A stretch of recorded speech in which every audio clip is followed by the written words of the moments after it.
Shalom. Coba sekali lagi shalom. Nah, apa kabar hari ini? Coba lihat kiri kanan, tatap matanya, katakan engkau luar biasa. Ya, engkau luar biasa hari ini. Oke, pada pagi hari ini kita akan sama-sama belajar satu tema firman Tuhan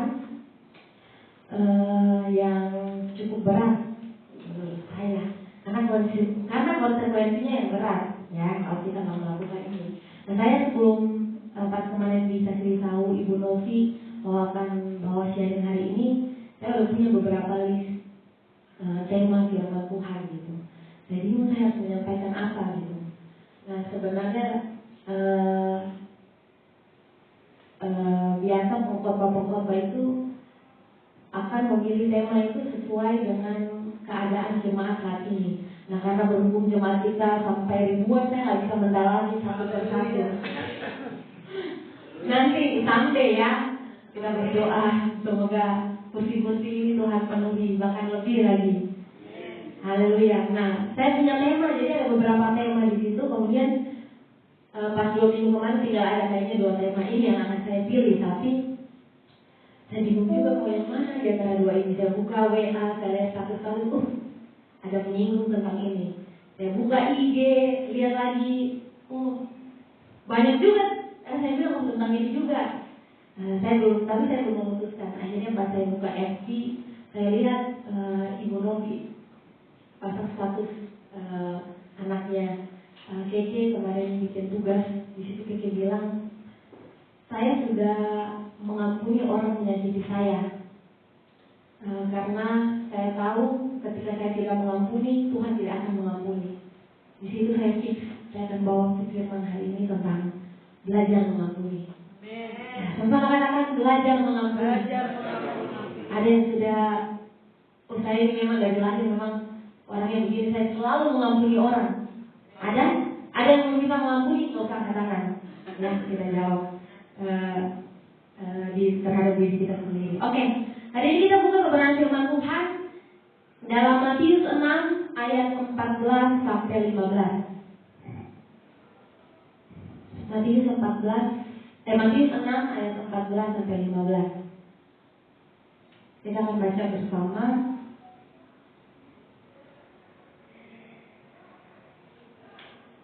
Sudah dapat? Oke, dalam hitungan ketiga kita akan baca bersama-sama.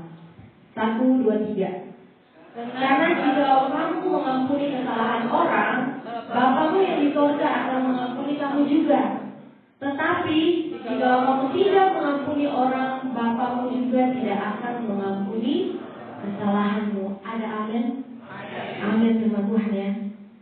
Namun yang jadi pertanyaan tuh, apa yang membuat kita sulit untuk mengampuni? Ya kira-kira sulit nggak kira-kira mengampuni itu? Sulit ya. Jadi kalau kita pikir-pikir yang sulit untuk kita mengampuni itu apa ya? Nah hari ini kita akan belajar di sini. Kenapa kita tuh sulit mengampuni? Bagaimana biar kita tuh bisa nanti mengampuni sesama kita?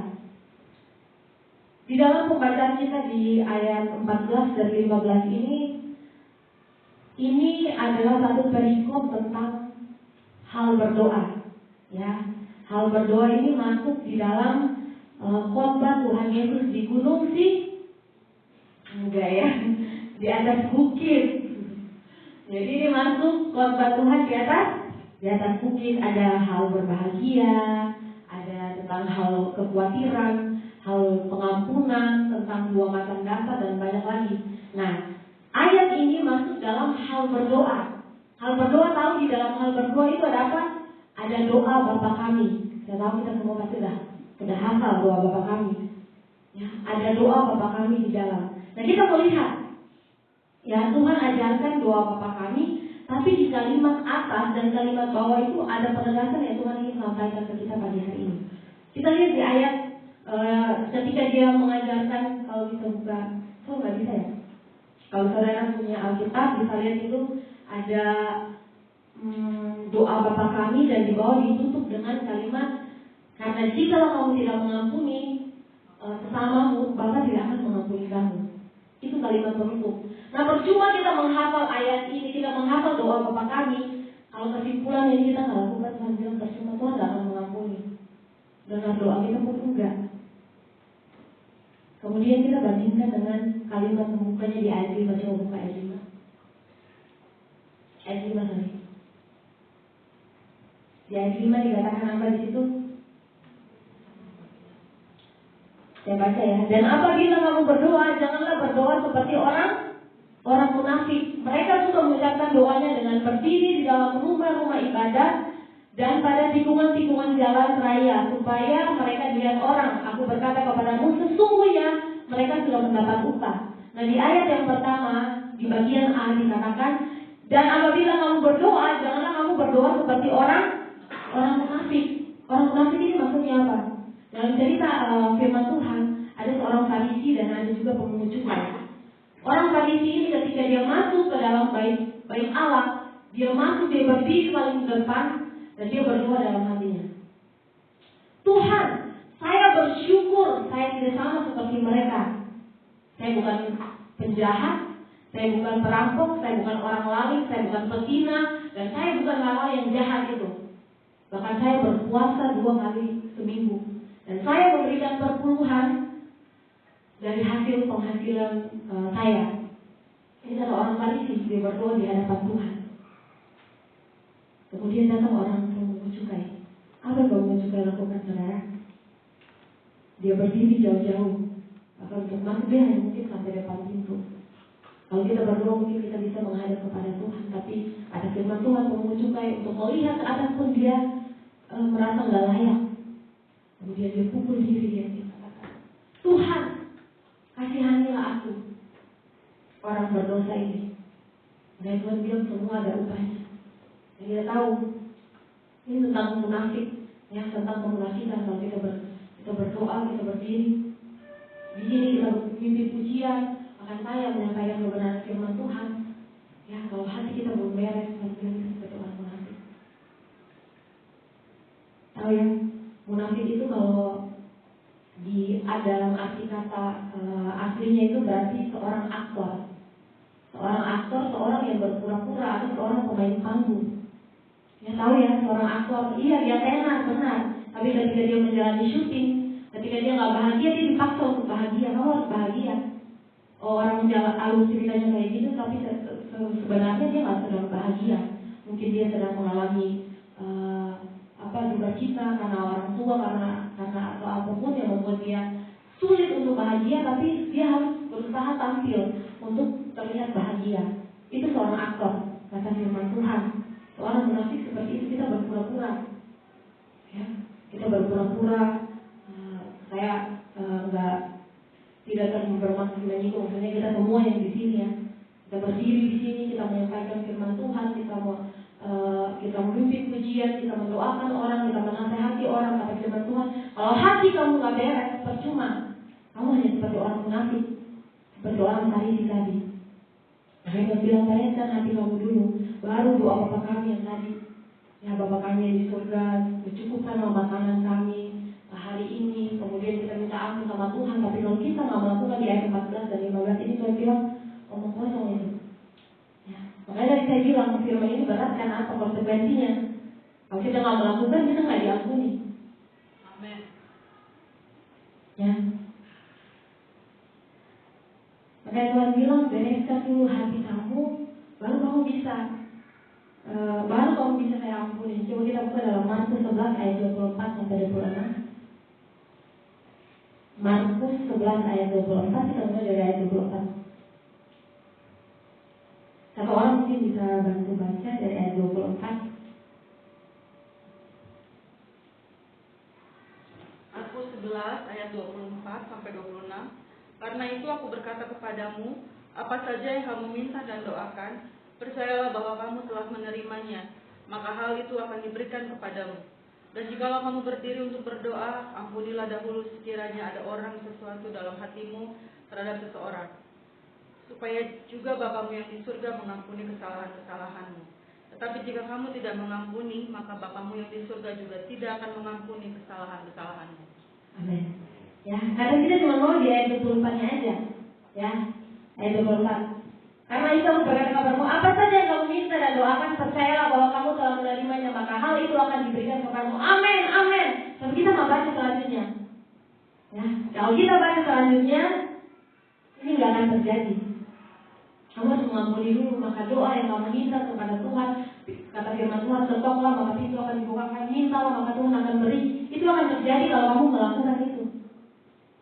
Ya, kamu mengampuni, kamu bereskan hati kamu dulu. Ya.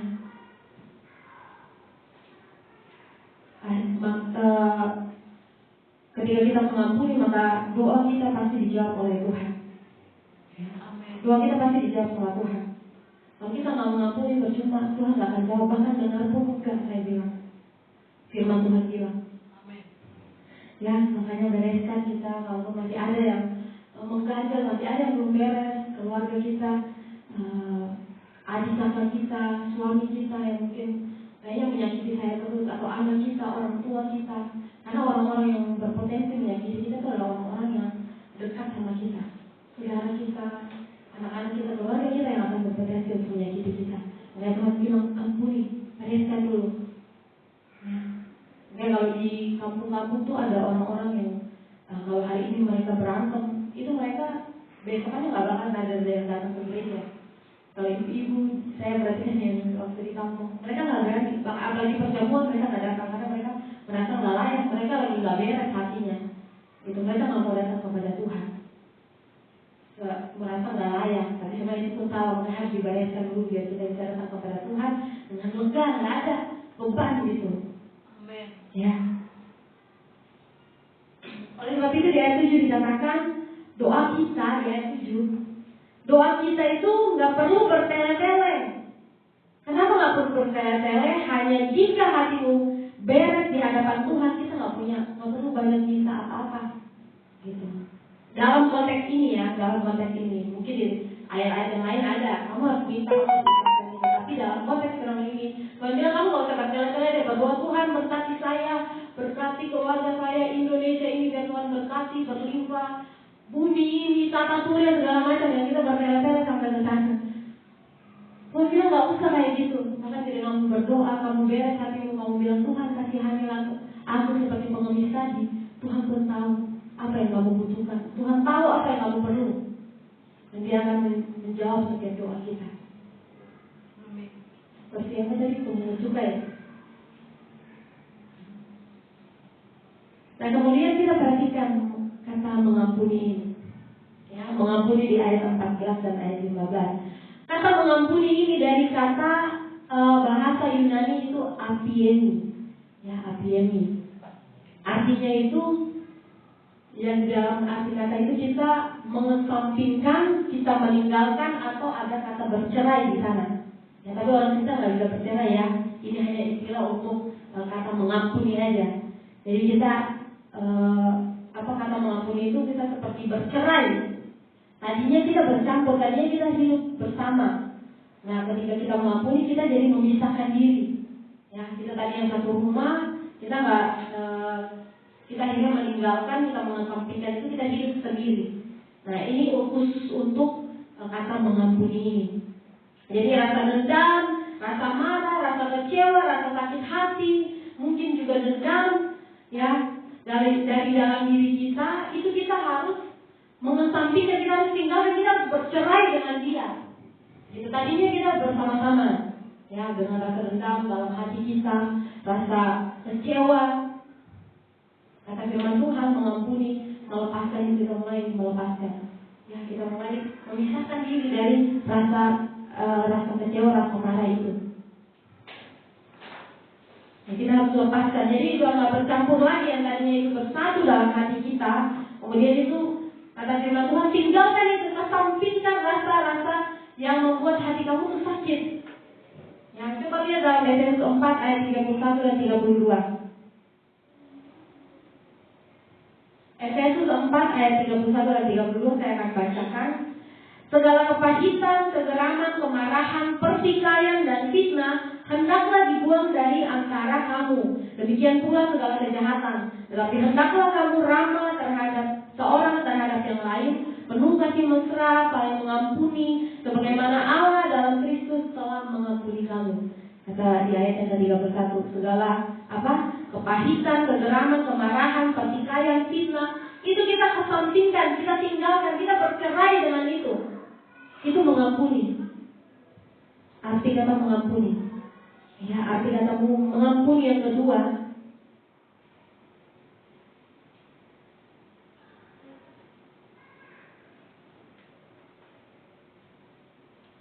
itu melepaskan penderitaan. Jadi ketika kita mengampuni, ketika kita tidak mengampuni, itu kita sedang menderita, saudara. Kita sedang menderita. Bahkan kita kalau melihat orang aja, kalau orang yang kita nggak suka makan apa yang enak, pisang goreng misalnya.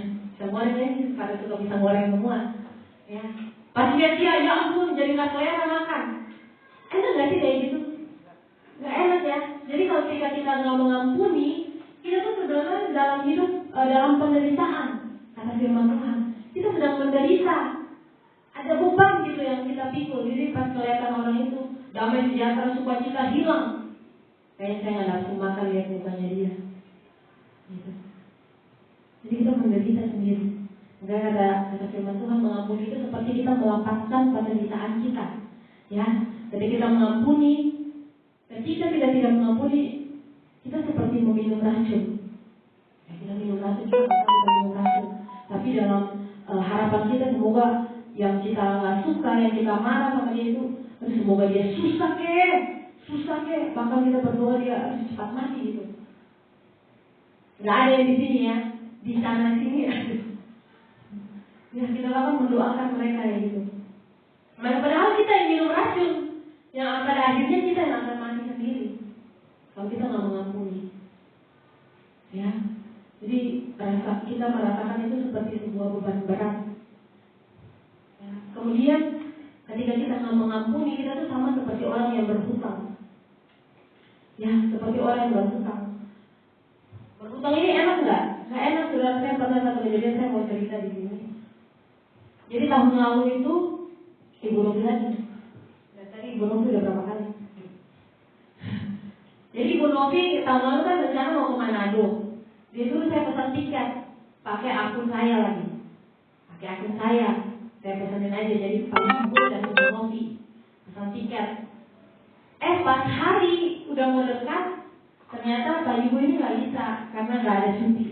Akhirnya di refund, minta saya refund. Lalu saya refund. Jadi udah sekitar pertengahan atau belasan lah saya refund. Kalau saya pernah refund, saya tahu ini kayaknya sampai sekitar sebulan baru uangnya masuk. Jadi ya udah saya refund dari itu. Nah kemudian sebulan kemudian Ibu Novi tanya pas bulan Januari, itu saya Desember saya refund. Udah masuk belum Neng? Tiketnya udah balik belum? Terus saya cek, oh iya udah masuk, saya bilang. Punya Pak Ibu udah masuk di saya, cuma punya Ibu Novi belum, saya bilang. Jadi setiap minggu Ibu Novi tanya saya terus, udah masuk belum? Sampai akhirnya bulan Februari saya akhirnya memutuskan ya udah saya coba email aja si Traveloka ini. Yang mau email, tapi pas saya lihat ternyata refund itu yang bulan Januari itu refund yang kedua, refund yang pertama itu tanggal 24 Desember. Sekarang udah Februari, uangnya di mana saya pikir ini? Udah 24 Februari di rekening saya nggak ada segitu. Saya pikir ya ampun. Saya cek lagi, saya ke kantor, saya ke BCA, saya print rekening koran, saya cek benar. Dan itu maksudnya itu berbarengan dengan gajian kita karena gajian kita Desember itu tanggal 25 kan kemarin hari Sabtu, jadi 24 langsung dikasih gajinya. Jadi tanggal 24 pantasan saya transfer kemana-mana, kok masih banyak itu kayaknya uang saya. Ini rekening yang biasa saya pakai sehari-hari. Ternyata dia masuk di situ. Saya bilang, ya ampun, ini udah bulan Februari, uangnya di mana? Saya bilang, ini malam ini buat saya berhutang ini dengan tidak sengaja. Akhirnya saya bilang, Mbak Novi, saya akan ganti uang Mbak Novi, tapi per bulan saya bilang. Saya bilang per bulan saya cicil, saya nggak bisa bayar semua. Secara Novi ya udah nggak apa-apa. Tapi Mbak Novi ini terakhir yang saya pesan tiket, saya bilang, saya nggak mau lagi. mungkin nanti saya akan bantu tapi pakai akunnya Ibu Novi aja, gitu. Jadi saya setiap bulan tuh ada berapa bulan saya, ya ampun, saya kasih lumayan ya 500.000 setiap bulan. Saya pikir ampun ini benar-benar. Jadi berhutang itu benar, susah saya bilang. Ya kita hidupnya pas-pasan terus ada hutang lagi. Aduh, saya bilang ini. Suami saya, udah bayar belum? Sabar. Jadi begitu kalau kita nggak mengampuni itu seperti kita berhutang itu sama orang. Jadi Tuhan nggak mau, susah memang kita berhutang. Ya. Saya bilang kalau udah terakhir kali kemarin saya bilang. Jadi ketika kamu nggak mau mengampuni, kita tuh seperti berhutang. Makanya Tuhan tuh pun nggak mau berhutang sama kita. Makanya Tuhan bilang apa? Ketika Tuhan tebus dosa kita, Tuhan bilang apa? Kamu telah lunas dibayar. Tuhan bayar pakai darahnya. Tuhan bayar lunas sama kita. Dia nggak mau berhutang sama kita. Dia sudah bayar lunas saudara dan saya. Dia nggak mau berhutang sama kita. Makanya ketika dia mengampuni dia tidak mengingat lagi.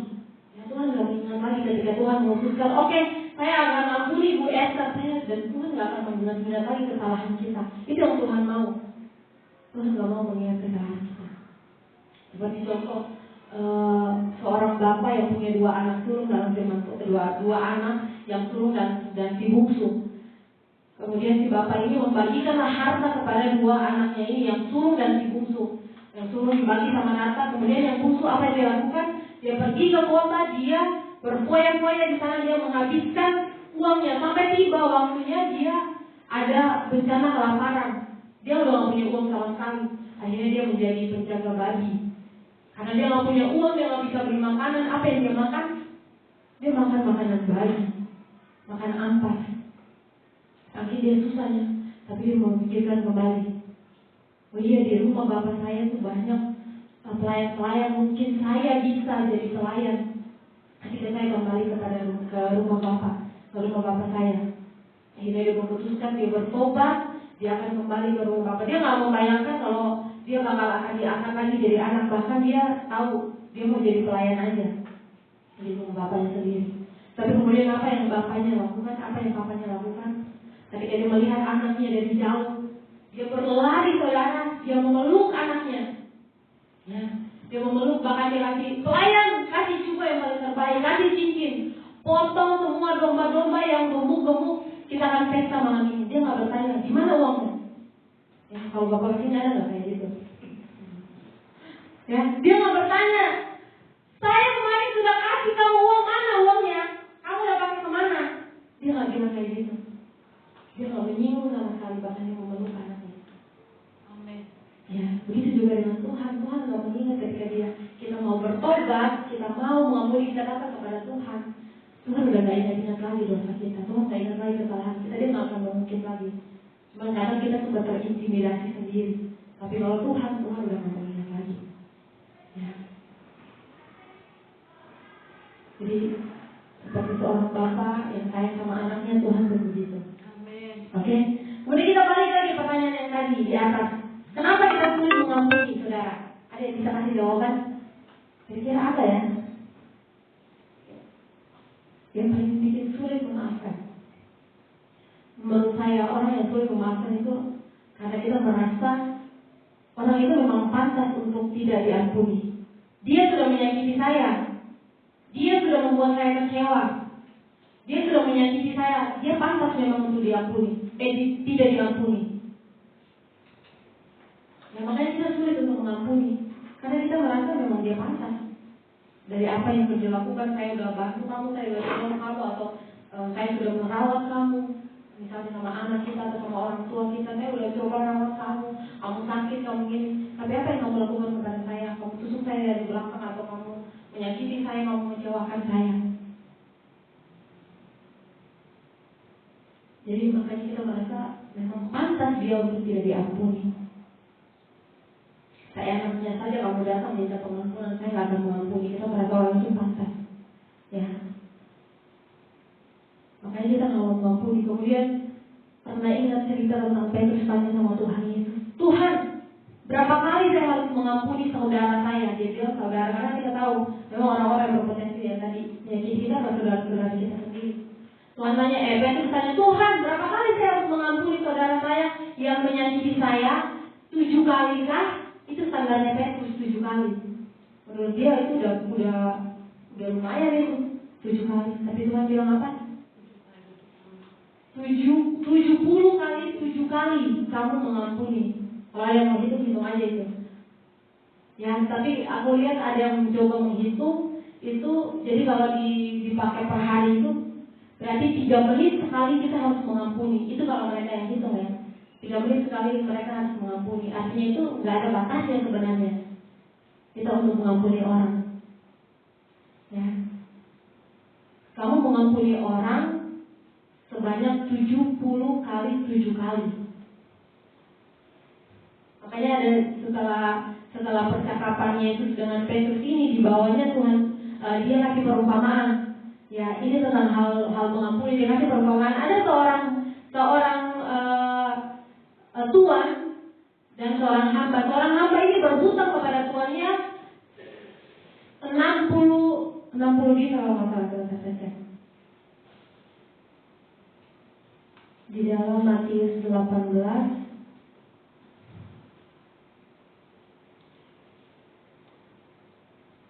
10.000 talenta. Jadi dia berhutang kepada tuannya itu 10.000 talenta. Kemudian kata tuannya, panggil dia di sini. Jual semua harta dia, jual semua apa yang dia punya, bahkan istrinya, bahkan dia sendiri harus dijual untuk membayar hutangnya dia. Tapi kemudian dia berkata, Tuhan ampuni saya nanti akan membayarkan. Kemudian muncullah belas kasihan Tuhan. Tuannya katakan, ya sudah, saya ampuni kamu, saya bebaskan semua hutang kamu, saya bebaskan. Dan kemudian pergilah si hamba ini. Kemudian pas dia pergi, dia bertemu sama orang yang berhutang sama dia 100 dinar. Dari punya dia 10.000 talenta. Bayangin itu bisa berapa kali lipat. Tapi dia mencekik orang itu, dia suruh bayar, dia masukkan ke penjara.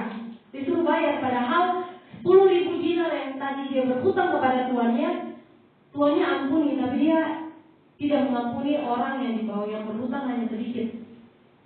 Akhirnya kata tuannya, panggil orang yang tadi yang sudah saya ampuni, bawa dia ke sini. Dan dia akhirnya dimasukkan ke penjara.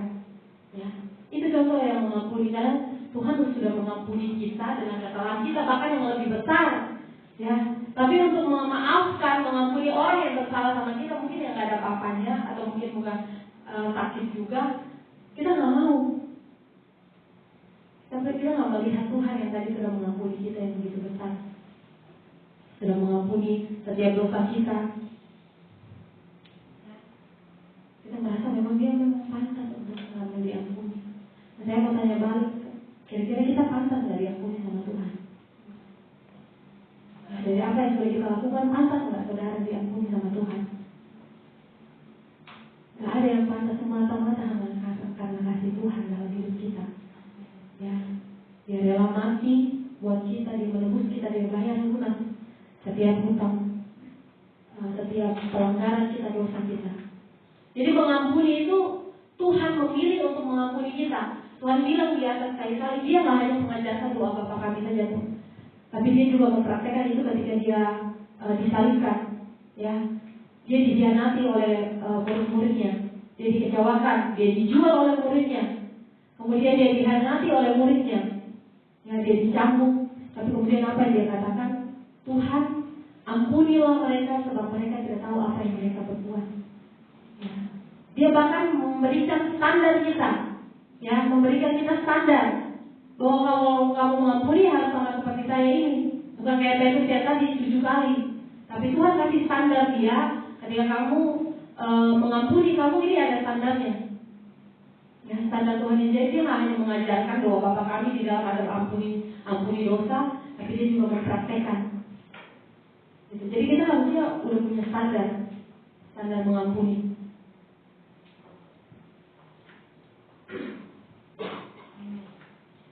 Ada amin? Amin. Ya. Nah, perhatikan, setelah Tuhan yang menebus dosa kita telah ditebus, tadinya kita bersalah, kemudian Tuhan menebus dosa kita. Nah, dengan status yang kita miliki saat ini, kita statusnya adalah orang yang ditebus, adalah orang yang diampuni. Status kita adalah status orang yang ditebus. Nah, dengan status kita itu dan kamu tidak mengampuni, maka tidak ada pengampunan bagimu, kata firman Tuhan. Ya, status kita udah berbeda. Status kita adalah orang yang terbunuh. Status kita adalah kita tahu kebenaran firman Tuhan. Dan kalau kita tidak mengampuni, sekali lagi saya katakan tidak ada pengampunan bagi kita dan tidak mengampuni. Ya. Dosa yang tidak bisa diampuni selain menghujat Roh Kudus adalah dosa yang tidak mau mengampuni. Ya. Jadi kalau kita nggak mengampuni, ya konsekuensinya itu Tuhan nggak mengampuni kita. Sia-sia semua yang tadi firman Tuhan katakan bisa lah, kamu akan diberikan, kita udah makin percaya, kita merasa hubungan kita dengan Tuhan luar biasa, tapi dengan sesama kita apa yang terjadi? Dan kita sendiri yang bisa menilai. Ya. Nah, padahal ada banyak hal yang kita kamu terima ketika kamu mau mengampuni. Namun kadang tuh kita kenapa sulit ini ya? Kenapa sulit juga karena kita memikirkan apa sih untungnya buat saya? Kita masih self-centering. Keuntungan buat saya apa yang saya dapat ketika saya harus mengampuni orang ini. Jadi kita masih memikirkan diri kita. Nah, kalau jawabannya Yesus yang tadi, harusnya itu cukup untuk membuat kita mengampuni orang. Ya, harusnya cukup untuk kita bereskan hati kita, apapun itu. Jadi kita mau mengampuni orang, maka kita akan merdeka. Kita nggak akan dijajah lagi dengan beban itu ya. Orang mengampuni seperti orang tuh kayak taruh batu di sini di satu tas, taruh batu di sini satu, susah kita mau jalan tuh susah. Ya, untuk menerima berkat Tuhan itu masih jauh. Ya, jadi waktu yang terbaik untuk Tuhan memberkati adalah ketika kamu siap pun. Tuhan bisa melihat, Tuhan bisa menilai ketika kamu udah siap, Tuhan akan memberkati. Ketika hati kamu beres, Tuhan akan memberkati. Semua itu dilepaskan beban-beban kamu akan berjalan bahkan berlari lebih cepat. Ya, amin. Kemudian ada pemulihan dalam hidup kita ketika kita mau mengampuni, pemulihan dalam keluarga kita, pemulihan dalam hubungan kita kalau kita mau mengampuni. Ya, saya mau tutup firman hari ini dengan kita buka dalam Roma 12 ayat 18. Roma 12 ayat 18.